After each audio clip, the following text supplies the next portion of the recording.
Welcome to the Deep Dive. Today, we're embarking on quite a fascinating exploration. We are indeed.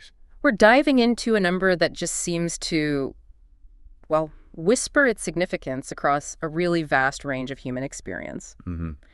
The number 7. Now, you might already sense it holds a certain weight, maybe. Yeah, a lot of people feel that intuitively. But we're here today to reveal just how profoundly this single digit has, echoed through our history, our beliefs, even how we understand the cosmos. And we've gathered quite a collection of sources, haven't we? We have, from ancient sacred texts, philosophical inquiries, scientific observations, cultural touchstones, all to try and understand this enduring power of 7. Exactly. And we're not just going to list where it appears. That wouldn't be much of a deep dive. Right. We're really digging into why it resonates so deeply. Think of this as your curated journey, really, to understanding the surprising influence of this number. Across religion, philosophy, science, culture. The whole gamut. Prepare for some connections you might never have considered. Seriously. Okay, sounds good. So where do we start? Maybe with the big questions. Creation, divine order.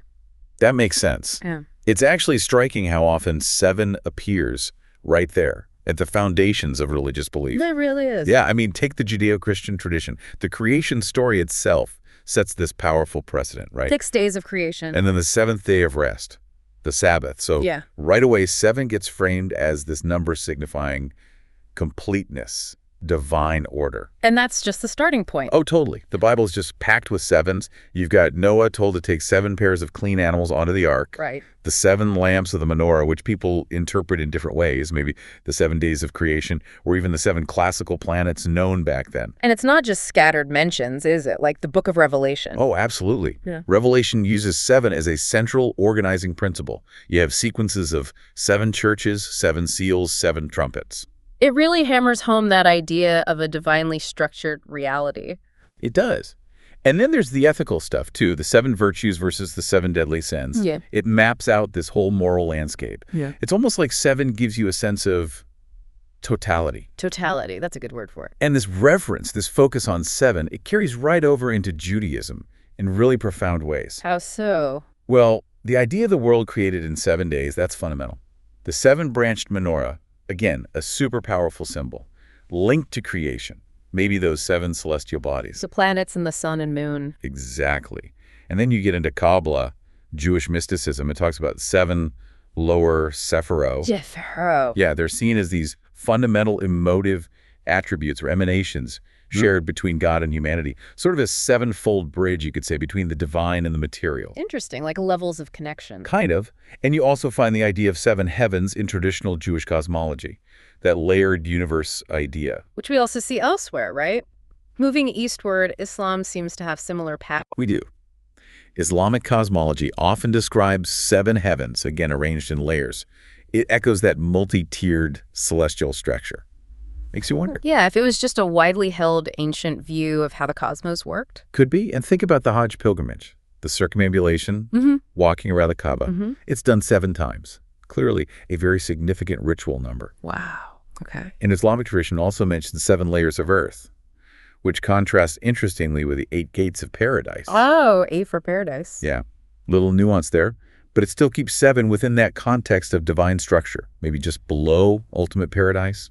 And within Sufism, the mystical branch, the journey of the ego, the nafs towards purification, Yeah. is often described as unfolding through 7 distinct stages, like a 7-fold path of inner transformation, mirroring maybe an ascent through those spiritual heavens. It's pretty remarkable, isn't it, how consistently this number shows up across such different religious traditions, like a fundamental building block. It really seems that way. Okay, so let's pivot a bit. Let's turn to ancient wisdom philosophy.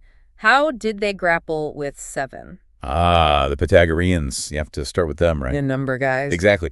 They saw numbers as the essence of reality, and they definitely held 7 in high esteem. For them, it was a symbol of spiritual wisdom. Spiritual wisdom, how did they figure that? They saw it as this harmonious union.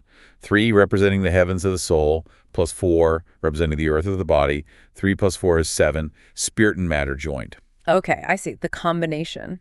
And what's really cool is that the diatonic musical scale, the basis of most Western music, Do re mi up? Yeah. 7 notes, That just reinforced their belief that 7 was key to cosmic harmony. They even called it the virgin number Virgin number. Why? because it can't be formed by multiplying smaller whole numbers, like 6 is 2 times 3, or 8 is 2 times 4. 7 just is indivisible, unique. Huh. Never thought of it that way. And it wasn't just abstract thinking, was it? The structure of classical education. Oh, right. The 7 liberal arts. Exactly. Grammar, rhetoric, logic, arithmetic, geometry, music, astronomy. It's like 7 represented a complete foundation of knowledge you needed. A well-rounded education, basically. Pretty much. And it's interesting, too, across different ancient cultures, Greece, China, India, you find these lists of like 7 sages, 7 wise figures. So it's a cross-cultural thing, too, recognizing 7 as a marker of wisdom. It seems so. And then you have the Hermetic tradition, rooted in ancient Egypt and Greece. Right, Hermes Trismegistus. That whole tradition. It posits 7 Hermetic principles that are said to govern all of reality. Things like mentalism, correspondence, vibration, polarity, a 7-fold structure underlying everything. Okay, so it's showing up in these more esoteric systems, too. Definitely. Esoteric orders, occult philosophies, they really amplify the importance of 7. Alchemy, for example, linked 7 classical metals to the 7 known planets and the days of the week. Gold for the sun, silver for the moon. Exactly that. And Rosicrucianism used 7 as a key number in their mystical texts. Theosophy, which is more modern but draws on older ideas.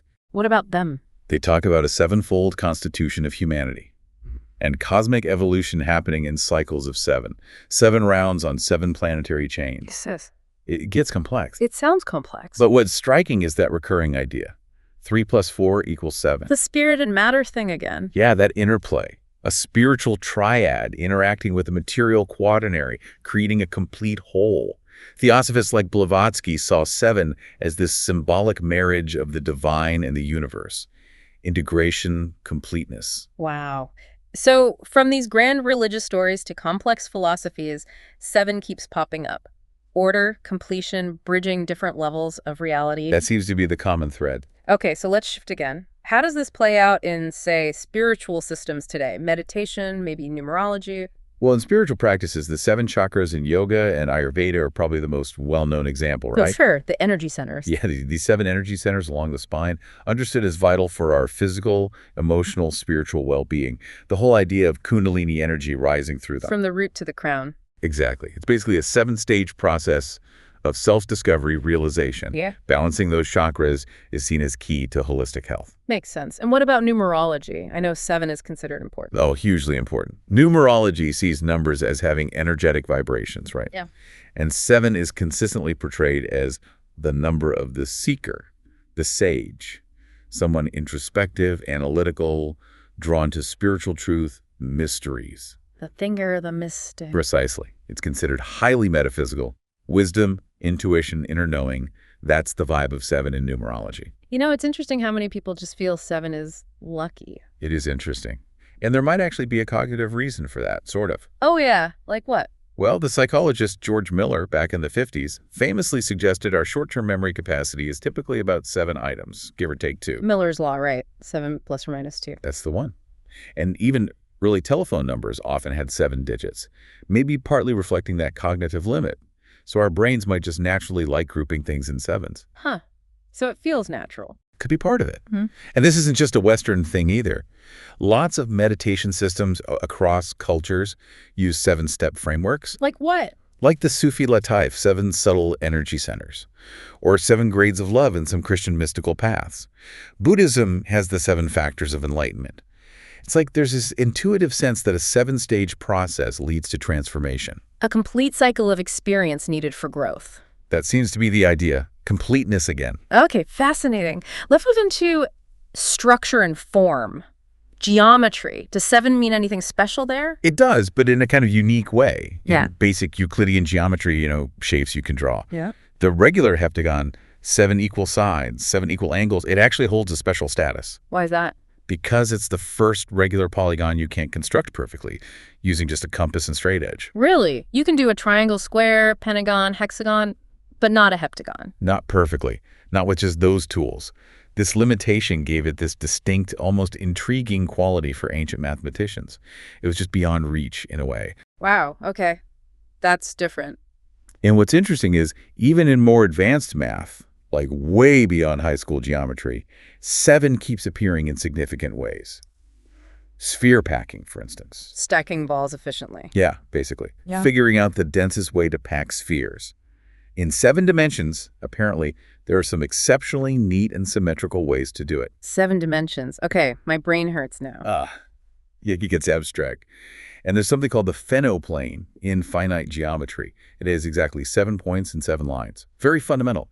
These things just add to the feeling that 7 has these deep, maybe not fully understood mathematical properties. And then there's sacred geometry, which gives spiritual meaning to shapes. Right, and the seed of life pattern is a big one there. That's the one with the circles. 7 interlocking circles. It's often seen as a kind of blueprint for creation. 6 circles around a central one, like the 6 days of creation around the 7th day of rest. Okay, that visual makes sense. 6 around 1.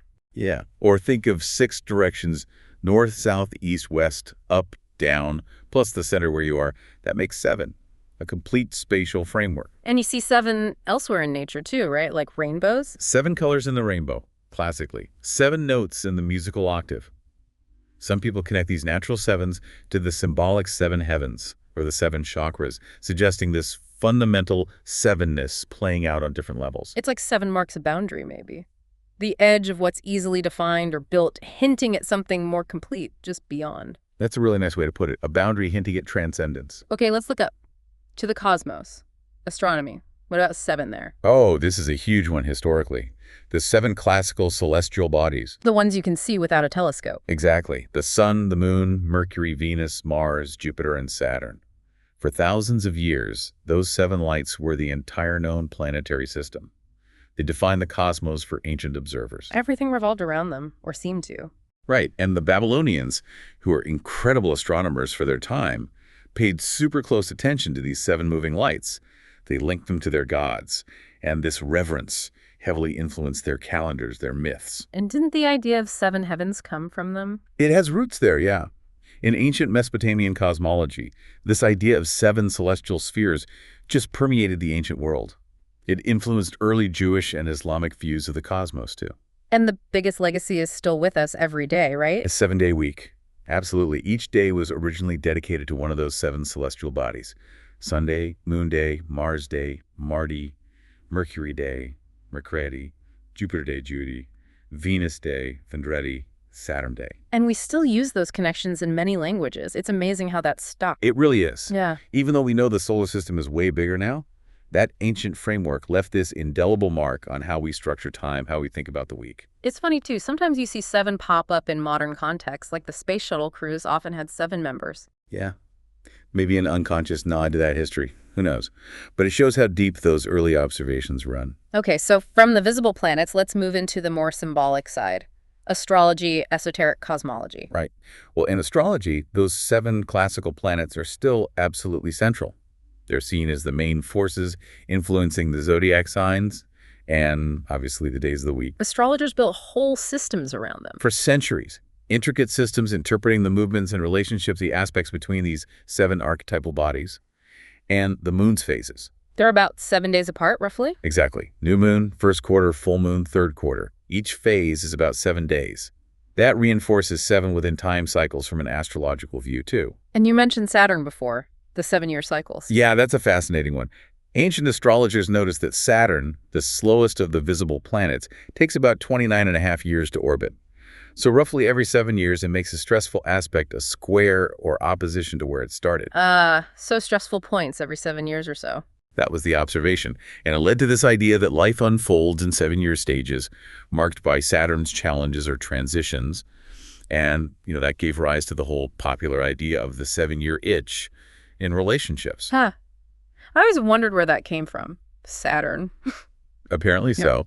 And then in various esoteric cosmologies like Mithraism, some early Christian ideas, theosophy. Again, you constantly find this idea of the soul journeying through 7 planes or spheres. Like levels of reality. Kind of. Theosophy talks about 7 planes of existence and human evolution through 7 root races. Yeah. It's this recurring theme. A 7-fold structure bridging the material and the spiritual. The bridge idea again? Exactly. It's like the cosmos, seen symbolically, is organized around 7, leading many in those traditions to think 7 is a key to the blueprint of creation. linking the macrocosm and the microcosm. Okay, let's bring it back down to Earth then. Temporal cycles, cultural cycles, the 7-day week is obviously huge. It's almost universal, isn't it? And its origins are just fascinating. We mentioned the Babylonians. Lunar phases and the 7 planets. Right. Then the ancient Israelites adopted it, crucially sanctifying the 7th day as the Sabbath, a day of rest. That gave a huge religious significance. And then it spread. Through the Persian and Hellenistic worlds, eventually adopted by the Romans, and it's just stuck. Despite attempts to change it, like during the French Revolution, the 7-day cycle seems incredibly resilient, deeply embedded. It really does. And what's this about biology, chronobiology? Yeah, this is really intriguing. There's research suggesting we might have internal biological rhythms that run on roughly a 7-day cycle, circumceptan rhythms, they call them. Even without clocks or calendars? Even in isolation experiments, people living without time cues show various physiological markers, hormone levels, immune responses fluctuating on about a 7-day cycle, and doctors going way back, like Hippocrates. The father of medicine. Yeah, he noted that critical turning points in illnesses often seem to happen around the 7th, 14th, or 21st day, multiples of 7. Wow. So maybe there's a biological echo of the week? It's a fascinating possibility. It raises questions about whether our biology and culture kind of co-evolved around this number. And culturally, the week shapes everything. Work, rest, the names of the days. Absolutely. Weekdays, weekends, the planetary gods and the day names. Yeah. And 7 pops up in expressions. 7-year itch, 7th heaven, lucky number 7. Right. And wasn't there something about the 7 ages of man? Shakespeare, his famous monologue. But that idea itself had older roots, framing life stages in 7s, and traditional Chinese medicine does something similar, viewing women's development in 7-year cycles, men's in 8-year cycles. It's everywhere, this pattern making around 7. It really is compelling when you see it across cultures like that. Okay, final area for our deep dive.